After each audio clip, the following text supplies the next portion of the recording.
बिहार की धरती ऐतिहासिक है। इसके कण कण में इतिहास समाया हुआ है। चाहे तो आप पटना के सराउंडिंग एरिया को देख लें या मगध जोन को निहार लें, भागलपुर जोन भी इससे इतर नहीं है। कहीं आपको किला मिलेगा तो कहीं खंडहर इसकी गवाही दे रहा है, तो कहीं मकबरा अपनी उपस्थिति दर्ज करा रहा है। बिहार के इन इलाकों का भी एक बार आप जरूर जायजा लें, ताकि आपको यह तो पता चले कि हमारा इतिहास कितना पुराना है और हमारा भूगोल कितना वैभवशाली है।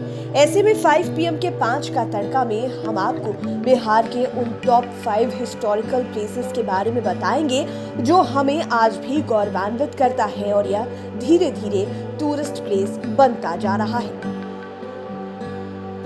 सबसे पहले बात करते हैं मीर कासिम के किले की। यह मुंगेर में आज भी शान से खड़ा है। इसका इतिहास बंगाल के नवाब मीर कासिम से जुड़ा हुआ है। बंगाल पर जब अंग्रेजों ने आक्रमण किया था, तब मीर कासिम ने मुंगेर में गंगा तट पर किले का निर्माण कराया और इसी शहर को अपनी राजधानी बनाया। किले के बाहर चारों तरफ से करीब 30 फीट गहरा गड्ढा है, जो कालांतर में अब पहले जैसा नहीं रहा। कहा जाता है कि इस गड्ढे का निर्माण मीर कासिम ने अंग्रेजों के आक्रमण से बचने के लिए कराया था। किला परिसर में ही मीर कासिम का रेसिडेंट भी है।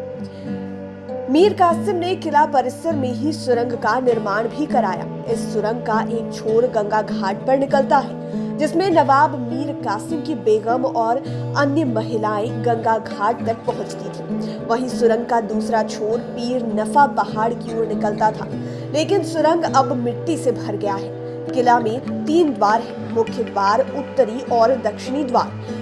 तीनों द्वार पर मीर कासिम के सैनिक तैनात रहते थे। 1885 में यह किला हेनरी ड्रोजियो के कब्जे में आ गया था, जिसका उन्होंने जीर्णोद्धार भी कराया था। उनके सहयोग से किला द्वार पर बड़ी घड़ी लगाई गई। 1934 के भूकंप में यह घड़ी खराब हो गई थी, जिसे बाद में काफी मुश्किल से ठीक कराया गया था। हालांकि यह घड़ी अक्सर खराब होती रहती है। वहीं अब किले को दुरुस्त करने का काम भी कराया गया। किला परिसर में योगाश्रम होने के कारण यहाँ सैलानियों का आना जाना लगा रहता है। यह किला आज की डेट में पर्यटन की दृष्टि से बेहद महत्वपूर्ण प्लेस हो गया है। वर्तमान में कमिश्नर, DIG, DM, SP सहित अन्य प्रशासनिक कार्यालय और अधिकारियों का आवास भी किला परिसर में ही अवस्थित है। बिहार में शेरशाह सूरी का मकबरा महत्वपूर्ण हिस्टोरिकल प्लेसेस में शामिल है। यह सासाराम में अवस्थित है। अफगानी स्थापत्य कला का यह बेजोड़ नमूना है। शेरशाह का मकबरा अपने ऐतिहासिक महत्व के साथ ही खूबसूरती के लिए भी मशहूर है। दरअसल 1540 से 1545 तक शेरशाह सूरी का शासनकाल रहा। इन्हें पूरे भारतीय मध्य युग के सबसे महत्वपूर्ण शासकों में से गिना जाता है। महाराजा शेरशाह सूरी की याद में 15वीं सदी में सासाराम में एक तालाब के बीच मकबरा बनवाया गया था। 1540 में मुगल सल्तनत के बादशाह हुमायूं को पराजित कर शेरशाह दिल्ली की गद्दी पर बैठे थे। आपको बता दें कि कोलकाता से पेशावर तक ग्रैंड ट्रंक रोड यानी कि GT रोड बनवाने और भारतीय रुपए के प्रथम संस्करण रुपया का चलन प्रारंभ करने के लिए शेरशाह प्रसिद्ध थे। डाक प्रणाली शुरू करने का श्रेय भी इन्हीं को जाता है। अफगान वास्तुकला का बेहतरीन नमूना होने के कारण संयुक्त राष्ट्र ने 1998 में इस मकबरे को विश्व धरोहरों की सूची में स्थान दिया था। यह मकबरा 1130 फुट लंबे और 865 फीट चौड़े तालाब के मध्य में स्थित है। तालाब के मध्य में सैंडस्टोन के चबूतरे पर अष्टकोणीय मकबरा सैंडस्टोन तथा ईंट से बना है। इसका गोलाकार स्तूप 250 फीट चौड़ा तथा 150 फीट ऊंचा है। कहा जाता है कि इसकी गुंबद की ऊंचाई ताजमहल से भी 10 फीट अधिक है। खिड़कियों पर की गई बारीक नक्काशी आज भी पर्यटकों को लुभाती है। कहा जाता है कि इस मकबरे में शेरशाह की कब्र के अतिरिक्त 24 और कब्रें हैं, जो उनके परिवार के सदस्यों, दोस्तों और अधिकारियों के हैं। सासाराम में ही शेरशाह सूरी का एक किला भी है, जो शेरगढ़ का किला कहा जाता है। इस किले में सैकड़ों सुरंग और तहखाने हैं। किसी को नहीं पता है कि ये सुरंगें कहाँ खुलती। कहा जाता है कि यह वही किला है जहां मुगल शासकों ने शेरशाह सूरी और उनके परिवार की हत्या कर कत्लेआम मचाया था। इस किले को इस तरह बनाया गया कि बाहर से किसी को कुछ नहीं दिखता है। ये चारों तरफ से ऊंची दीवारों से घिरा हुआ है। इसके एक तरफ दुर्गावती नदी है, बाकी तरफ तीनों तरफ जंगल है। इसके अंदर जाने के लिए भी एक सुरंग से होकर जाना पड़ता है। यहाँ के तहखाने इतने बड़े हैं कि उनमें 10,000 तक सैनिक रह सकते हैं। सिल्क सिटी के रूप में फेमस भागलपुर मुख्यालय से लगभग 50 किलोमीटर पूरब में कहलगांव है। कहलगांव के पास ही अंतिचक गांव में विक्रमशिला विश्वविद्यालय का खंडहर आज भी अपनी कहानी कह रहा है। इसे देखने के लिए केवल देश से ही नहीं बल्कि विदेशों से भी पर्यटक पहुंचते हैं। इसे प्राचीन राजकीय विश्वविद्यालय के रूप में भी जाना जाता है।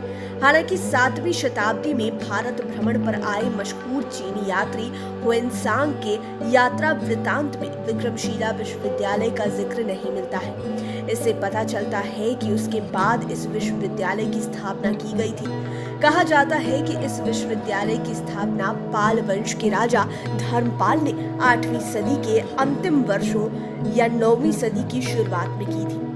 करीब 4 सदियों तक वजूद में रहने के बाद 13वीं सदी की शुरुआत में यह नष्ट हो गया था। महाविहार के संस्थापक राजा धर्मपाल को मिली उपाधि विक्रमशील के कारण संभवतः इसका नाम विक्रमशिला पड़ा।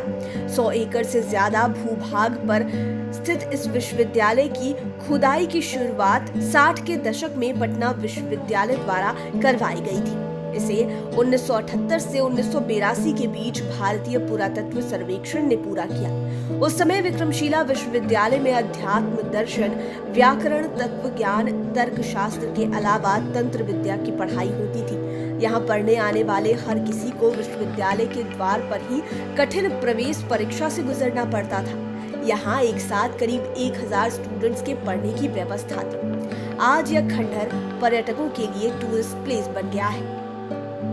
अब बात करते हैं नालंदा विश्वविद्यालय की। एक समय था जब यह शिक्षा की भूमि कहलाती थी। यहाँ पढ़ने के लिए दुनिया भर से लोग आते थे। इतना ही नहीं, प्राचीन नालंदा विश्वविद्यालय स्थापत्य कला का एक अद्भुत नमूना रहा था। आज भी इसके खंडहर बताते हैं कि इसका इतिहास कितना बुलंद रहा होगा। आपको जानकर हैरानी होगी कि इस विश्वविद्यालय में 300 कमरे, 7 बड़े बड़े हॉल और स्टडी के लिए 9 मंजिला एक विशाल पुस्तकालय था। और तो और उस पुस्तकालय में 3 लाख से अधिक किताबें थी। इस विश्वविद्यालय में प्रवेश परीक्षा अत्यंत कठिन होती थी और कोई भी पैरवी काम नहीं करती। मेरिट वालों का ही यहाँ एडमिशन होता। प्राचीन नालंदा विश्वविद्यालय का पूरा परिसर एक विशाल द्वार से घिरा हुआ था, जिसमें प्रवेश के लिए एक मुख्य द्वार था। उत्तर से दक्षिण की ओर मठों की कतार थी और उसके सामने अनेक भव्य स्तूप और मंदिर थे। मंदिरों में बुद्ध भगवान की सुंदर मूर्तियां स्थापित थी जो अब नष्ट हो चुकी हैं। यह दुखद वाकया 1199 का है। उस समय अताताई के रूप में तुर्की शासक बख्तियार खिलजी यहाँ आया था। उसका पूरा नाम इख्तियारुद्दीन मोहम्मद बिन बख्तियार खिलजी था। उसने ही प्राचीन नालंदा विश्वविद्यालय में जलन की वजह से आग लगवा दी। कहा जाता है कि नालंदा विश्वविद्यालय में इतनी किताबें थी कि पूरे 3 महीनों तक यहाँ के पुस्तकालयों में आग धधकती रही। उस समय वहां रहने वाले कई धर्माचार्यों और बौद्ध भिक्षुओं को अताताइयों ने मौत की नींद सुला दिया था। खिलजी ने उत्तर भारत में बौद्धों द्वारा शासित कुछ क्षेत्रों पर कब्जा भी कर लिया था। वहां 3 लाख से भी अधिक किताबें थी। 3 माह तक ये किताबें जलती रही, लेकिन एक बार फिर इसका जीर्णोद्धार किया गया है। सरकार इसे नए सिरे से विकसित कर रही है। अब तो यह देखते ही बनता है। यह बिल्कुल नए अवतार में बन गया है। इसे देखने के लिए काफी संख्या में पर्यटक यहाँ आते हैं। दरभंगा महाराज का किला भी किसी टूरिस्ट प्लेस से कम नहीं। एक जमाने में उनके कायल अंग्रेज भी रहे हैं। अपनी शानो शौकत के लिए दरभंगा महाराज की कोई सानी नहीं।